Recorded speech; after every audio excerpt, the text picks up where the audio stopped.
Mana keessan teessanii akkamitti teelee birradhaan bishaan kaffaluu dandeessu? Namoonni baay'een gaafii kana koomentii irratti barreessaa turtanii namoonni baay'een na gaafachaa turtan. Kana wal qabatee viidiyoo kana irratti amma isiniif hojjedha. Viidiyoo kana laayik godhaa. Yeroo biraas fayyaduu danda'a waan ta'eef feebiraayit iddoo kana jirtu kana tuqa. Yoo maatii ta'uu baatan immoo mallattoo viidiyoo kana yookaan immoo fooloo gochuudhaan wantoota akkasii tiippii akkasii argachuu barbaadan na hordofaa. Laayik gochuun dagatina, riipoost gochuun dagatina.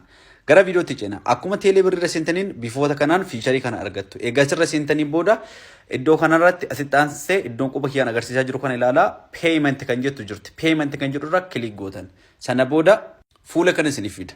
Sana booda fuula kana erga isiniif fideen booda iddoo kanatti water utility by Weber kan jedhu irratti kilik gootan. Warroon naannoo Finfinnee jirtan immoo Addis Ababa water utility kan jiru jira.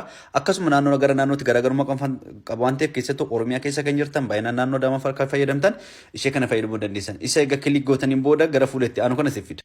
Gara fuula kanaa agarsiif fideen booda koodii bishaan ittiin kaffaltan kan waajjira bishaan isiniif laate iddoo kanarratti barreessanii sana booda eegessa barreessanii booda next kan jiru isiniif fida.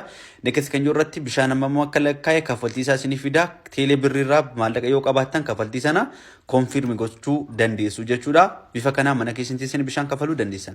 Wantoota akkasii isin hojjedhuu jiraate koomentii irratti barreessaa. Yeroo gaarii.